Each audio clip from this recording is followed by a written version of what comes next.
everyone, my name's Rebecca. Welcome to my channel. I hope you're all doing well. Today I'm going to be talking about my July TBR. This is extremely ambitious. I'm almost certainly not going to get through all of these, but so I've got a couple of book club picks I want to read, a couple of books I just want to read because I want to read them. There's 2 readathons happening this month that I want to participate in, so pressure is on. I'm just going to jump right in because I have quite a few books to talk about. So the first book that I want to read this month is Americana by Chimamanda Ngozi Adichie. I love Chimamanda Ngozi Adichie. All of the books I've read by her already, I've absolutely loved. So this one follows Efemelu. So far, I'm a little bit of the way through it, and I love Efemelu. So far, it's mostly focused on her, and basically we open the novel. She's been in America for 15 years. She moved there to university, and the day we meet her at the beginning of this novel is the day before she travels home to Nigeria. I actually thought it was going to be her settling back into Nigeria, but it's actually been more of a focus on how she came to the US so far, so I'm really intrigued to know where this one's going to go. But Chimamanda Ngozi Adichie's characters are just so incredible, so really enjoying this so far, really excited to get through the rest of it. The book club that I'm part of choose a fiction and a non-fiction pick. So Americana's the fiction. The non-fiction pick is Why I'm No Longer Talking About Race by Rennie Edo-Lodge.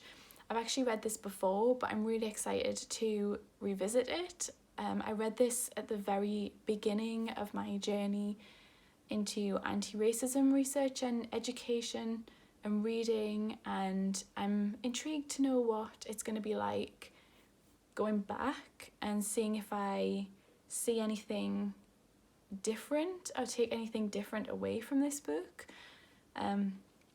Basically, it is a look at race in the UK. It focuses a lot on the systemic racism in the UK, which there is a lot of. It was actually her dive into poverty and housing and things like that that really was a big wake-up call for me personally. Yes, I highly recommend starting with this book if you are British, or even if you're not British, but especially if you're British. It's actually also the Waterstones non-fiction book of the month, and they are donating 20% of all sales to Black charities. So I'll link all of that information in the description. Another Waterstones book of the month is actually one that I own, and that is The Nickel Boys by Colson Whitehead, which is their fiction book of the month. I have had this book so long, I don't know what it's about anymore, so I can't give you a good synopsis for it. I actually own 2 Colson Whitehead books. I really wanted to read his book for a long time. I've just found out he's written a zombie book, so I'll be getting that one as well probably. So I really want to get to this book. Very excited. The first readathon that I want to participate in is Becca's Bookopoly.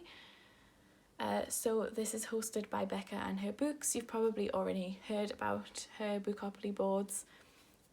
They're so creative, and I'm really jealous I didn't think of something like that first. So basically she uses them to pick TBRs. She rolls the dice, gets a prompt, rolls the dice, moves the piece, gets a prompt. So she's going to be dropping a prompt every 12 hours during the readathon, which is happening from the 11th to the 12th of this month. She has dropped the first prompt, so you've got a book to start with. For that, I've chosen Love in the Time of Cholera by Gabriel Garcia Marquez. This is a magical realism book. The other prompt was a chance card. I don't have any chance cards. If any come up again, I'm just going to pick the other prompt. Will I be able... This isn't a big book, but it's a decent size. Will I be able to read it in 2 days? Probably not, but I'm going to try. Again, another book I've had such a long time. I don't even know what it's about anymore. The second readathon I want to participate in this month is the one that everybody's participating in, and that is the Reading Rush. There are 7 challenges for this, but I've only picked 4 books, so I've absolutely doubled up on challenges, because otherwise how am I supposed to read anything? So the first challenge is read a book with a cover that matches your birthstone.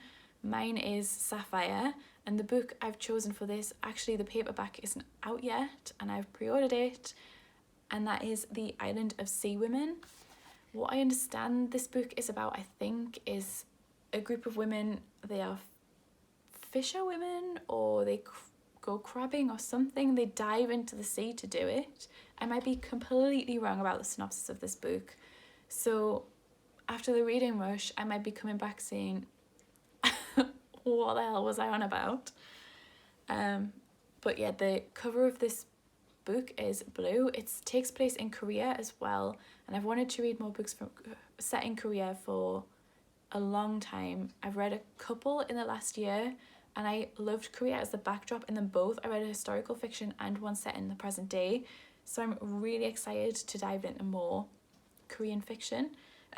The author of this book is Lisa C. I believe she's a Chinese American author, so it's not Own Voices, which is a little bit disappointing because I thought it was for a while, but I'm still pretty excited to get to this one. The second challenge is read a book that starts with the word The Island of Sea Women. The third challenge is read a book that inspired a movie you've already seen. I went straight to Into the Wild by Jon Krakauer for this one. I watched the movie a long time ago now, and I got the book afterwards and just haven't read it yet. So this follows Chris McCandless, I think was his name, and he basically sold all of his possessions, gave all the money to charity, and then just went off hiking in the Alaskan wilderness. And then I'm actually not sure how much later it was, but some hikers found him dead. I think sitting outside the bus that he was living in.